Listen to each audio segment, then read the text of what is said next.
102 സങ്കീർത്തനം 15 മുതൽ 28 വരെയുള്ള തിരുവചനം.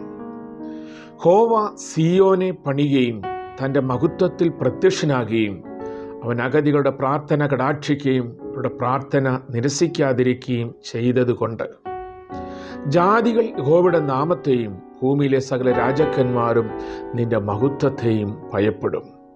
വരുവാനിരിക്കുന്ന തലമുറയ്ക്ക് വേണ്ടി ഇതെഴുതി വയ്ക്കും. സൃഷ്ടിക്കപ്പെടുവാനുള്ള ജനം യഹോവയെ സ്തുതിക്കും. യഹോവയെ സേവിപ്പാൻ ജാതികളും രാജ്യങ്ങളും കൂടി വന്നപ്പോൾ സിയോനിൽ യഹോവയുടെ നാമത്തെയും യെരൂശലേമിൽ അവൻ്റെ സ്തുതിയെയും പ്രസ്താവിക്കേണ്ടതിന് ബദ്ധന്മാരുടെ ഞരക്കം കേൾപ്പാനും മരണത്തിന് നിയമിക്കപ്പെട്ടവരെ വിടിവിപ്പാനും യഹോവ തൻ്റെ വിശുദ്ധമായ ഉയരത്തിൽ നോക്കി സ്വർഗത്തിൽ നിന്ന് ഭൂമിയെ തൃക്കൺ പാർത്തുവല്ലോ.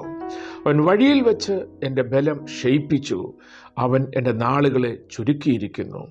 എൻ്റെ ദൈവമേ, ആയുസ്സിൻ്റെ മധ്യത്തിൽ എന്നെ എടുത്തു കളയരുതേ എന്ന് ഞാൻ പറഞ്ഞു.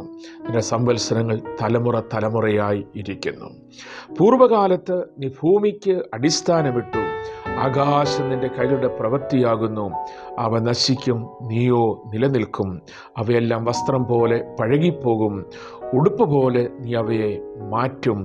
അവ മാറിപ്പോകുകയും ചെയ്യും. നീയോ അനന്യനാകുന്നു. നിന്റെ സംവത്സരങ്ങൾ അവസാനിക്കുകയുമില്ല. നിന്റെ ദാസന്മാരുടെ മക്കൾ നിർഭയം വസിക്കും. അവരുടെ സന്തതി നിന്റെ സന്നിധിയിൽ നിലനിൽക്കും.